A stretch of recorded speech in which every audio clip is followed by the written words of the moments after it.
Okay, I see a lot of ranking videos out there that are ranking, top 10 pitchers, top 10 closers. But today in this video, we're going to just straight up rank the rotation, the 1 through 5 starters for every team. Going to rank it 30 all the way till 1. There's going to be some tiers like 30 to 25, trash. 25 to 20, it's still trash. And then 20 to 10 is like mid tier, and then just straight up top 10. So let's just get into it. Just go.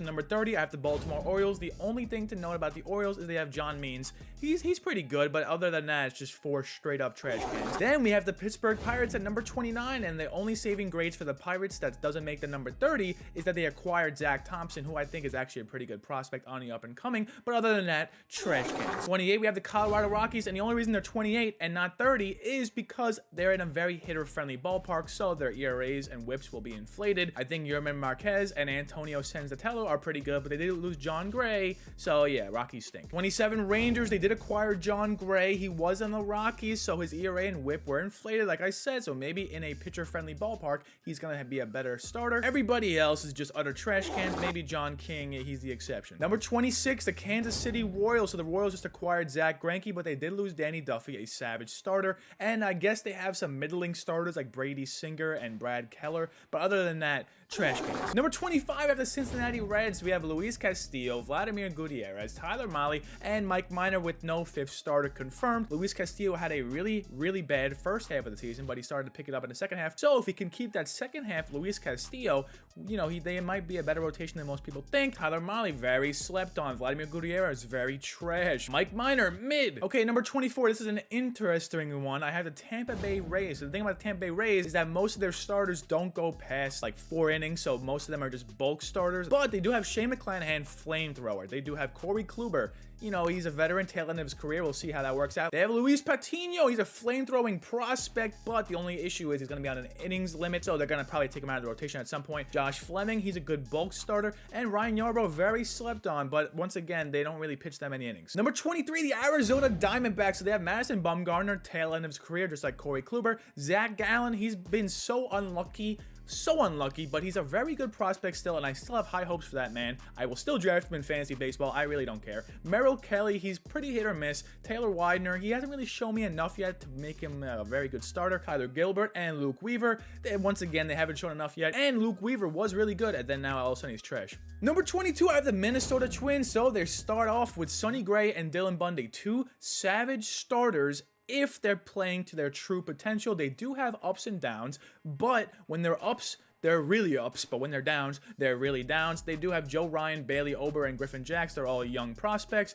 and they don't have Kenta Maeda or Randy Dobnak. So for those reasons, all combined, they're number 22. Number 21, I have the Oakland Athletics. So the Athletics got rid of Chris Bassett, their ace on their staff. So that leaves them with Cole Irvin, who's decent, Sean Manaea, who's hit or miss, Frankie Montas, who's a steroid maniac, James Kapralian, who's sneakily good, and Dalton Jeffries, who's just a young prospect. So with all that in mind, give me the Athletics getting 21. Number 20, I have the Los Angeles Angels. Now at the top of the rotation is now Noah Syndergaard, utter savage. Shohei Ohtani, my only concern with him is, maybe he's too focused on his hitting, but he did have like around about 3 ERA last season, so maybe he can keep that up. Patrick Sandoval, he's sneakily good. Michael Lorenzen, he's very jacked, and Jamie Barria, he's just hit or miss. So for those reasons, the Angels are number 20. At number 19, I have the Washington Nationals. So the Washington Nationals are made up of a rotation of players that they can be really good or they can be really bad. They have Steven Strasburg, really good or really bad. They have Patrick Corbin, really good or really bad. They have Anibal Sanchez. It's fitting the theme here.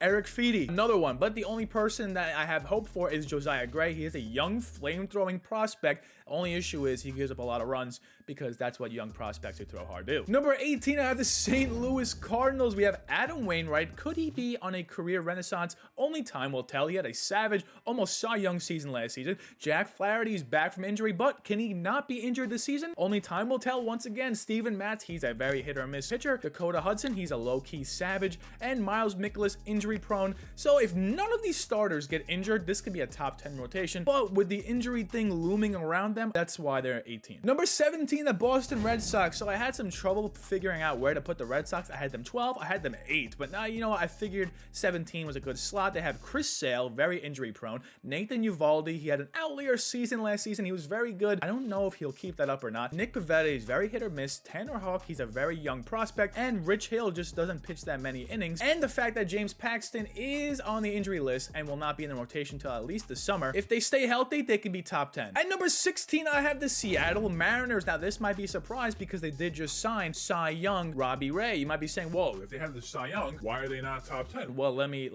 educate you for a quick second. So they have Robbie Ray. He had an outlier season. Before that, he had a +4 ERA in every season, basically. The only thing going for him is he has a high strikeout rate. Last season, he managed to put it all together, and he got his location down, so who's to say that he keeps it up this season? Then we got Marco Gonzalez. He's low-key a stud. Then we got Chris Flexen, Logan Gilbert, and Justice Sheffield, all three young prospects that pitched last season, and they showed signs of greatness while also showing signs of poopness. So for those reasons, the Mariners have to be 16. They have too many unreliable stars at the moment, but if they all fire on all cylinders, they can be top 10. 15, I have the Detroit Tigers led by Casey Mize. So last season, he did better than usual, but he's also a young prospect, so only time will tell how he does. Eduardo Rodriguez, very hit or miss. Spencer Turnbull, very hit or miss. Tariq Skubal, very slept on flamethrower. The only problem is he has a tendency to just explode and give up like 7 runs in a game. And then Michael Pineda, they just picked up. He's sneakily good, and he's a good veteran leadership for that young rotation. So give me Tigers getting 15. Number 14 of the Chicago Cubs. So they're led by Kyle Hendricks, but they also might be led by Marcus Stroman or Wade Miley. Then they have Alec Mills, who threw a no-hitter,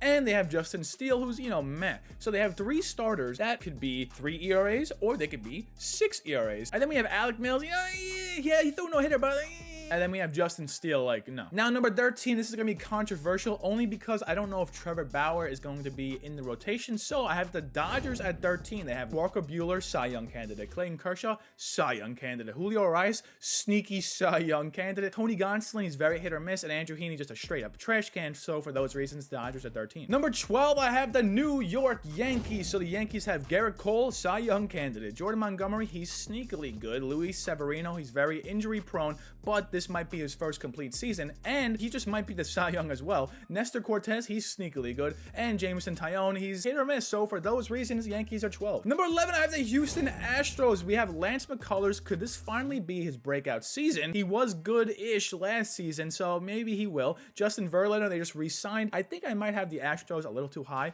because I'm putting a lot of faith in Justin Verlander, just bounce back and be a complete savage. Then we have Framber Valdez, he's hit or miss. Luis Garcia, sneakily good, and Jake Odorizzi, he's the definition of a meh 5th starter. Number 10, I have the Cleveland Guardians. So they have Shane Bieber. He had a lot of injuries last season, but he is a Cy Young candidate. Aaron Cervalli, he was good heading into last season, but he's hit or miss now. Zach Plesac, he is sneakily good. He's a young stud. Tristan McKenzie, that's Travis Scott for you. He's a young stud. And Cal Quantrill, he's probably the best 5th starter on this entire list of rotations. He's sneakily good. So for those reasons, Guardians are 10. Now, number 9, this might come as a shock, but I have the Miami Marlins. So they have Sandy Alcantara. He is a Cy Young candidate. I don't care what you say. Pablo Lopez, Cy Young candidate. Trevor Rogers, young prospect who actually was putting up Cy Young numbers last season up until, he had like a few bad starts. Then we have Sixto Sanchez, a young prospect as well. And the 5th starter, I didn't really know who to pick because there's a lot of people that could be the 5th starter. We have Jesus Luzardo, hit or miss.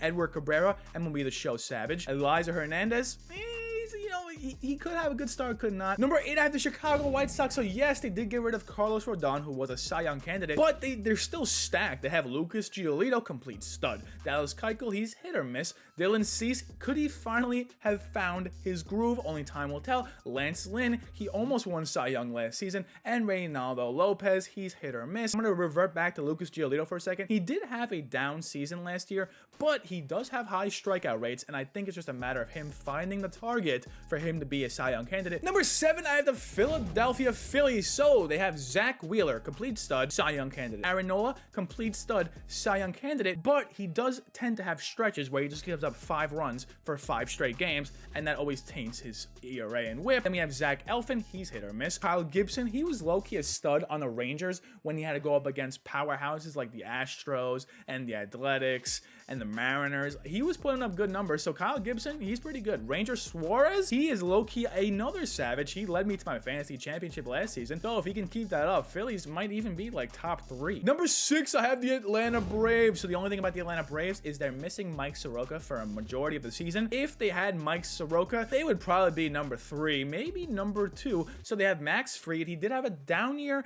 but in the playoffs, he shined and they won the World Series. Ian Anderson, he also had a down year, but he's also a young prospect, so maybe he turns it around this year. Charlie Morton, he's a veteran. That's exactly what rotation needs, and he shows stretches of greatness. Teoscar Unoa, he is complete savage, but hopefully he doesn't just rage playing video games and break his other hand like he did last year. Tucker Davidson, who's a young prospect. So for those reasons, Braves are 6. Number 5, I have the San Francisco Giants. So the Giants just acquired Carlos Rodon, who was a Cy Young candidate last year. He's a complete stud. They have Alex Wood, who shows flashes of greatness. You know, he could just have a start where he puts up 7 runs, but then again, they're playing the Dodgers and Padres like every other game, so I mean, can you really blame him? Anthony DeSclafani, complete savage. I don't care what you say. He led me to my fantasy championship just like Ranger Suarez. Logan Webb, complete savage. He could have had an outlier season last year, but I think he's starting to use his off-speed pitches more. He used to only just rely on his fastball, so he would get battered around. The Giants pitching coach is another savage, and he led Logan Webb to a savage year, so he's pretty good. Matthew Boyd, I feel like on the Tigers, he had high strikeouts, but he had high ERA and whip. I think with the Giants pitching coach,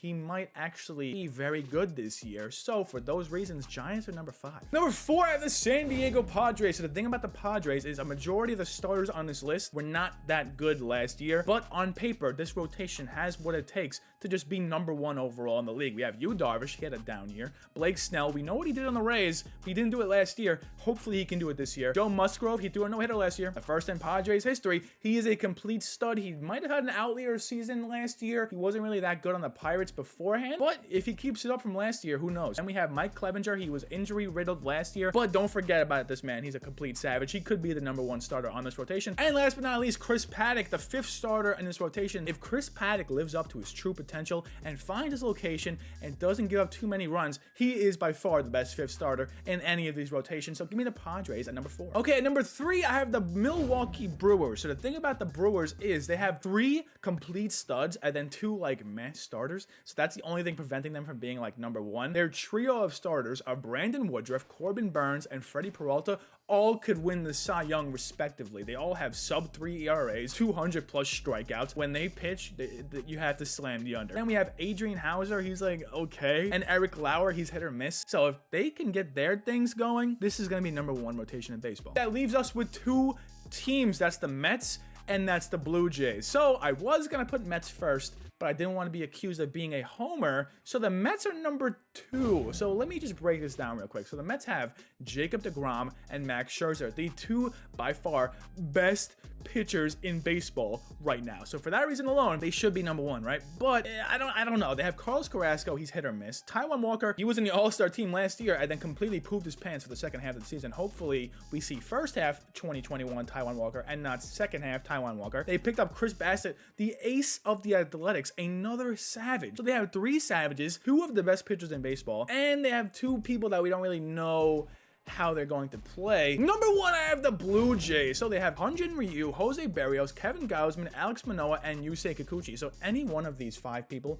could be their number 1 starter. Kevin Gausman, Cy Young candidate. Hyunjin Ryu, he's hit or miss. He doesn't have a lot of strikeouts, but he does keep the ERA low. Jose Barrios, he could be a Cy Young candidate, but he does have some control issues, so maybe he has to work on that. Alex Manoah, young, savage, and they picked up Yusei Kikuchi as a 5th starter, because why not pick up Yusei Kikuchi? Sub 4 ERA, high strikeout rate, and he's a very slept-on starter. For all those reasons, Blue Jays are number 1 ahead of the Mets. I'm sorry, Mets fans, and I'm apologizing to myself because I'm also a Mets fan. It hurts to put the number 2, but I also don't want to have too much riding on the Mets entering the season because they do have a tendency to let their fans down. Yep, they do. At Tom Glavine. Thank you for watching another episode of Finn's Chats. I hope you enjoyed this video. I'm gonna make more of these ranking videos. I might even make more thought pieces on the MLB. Let me know if you like this type of content in the comments down below. Leave a like, subscribe, comment. Have a great day, Savage.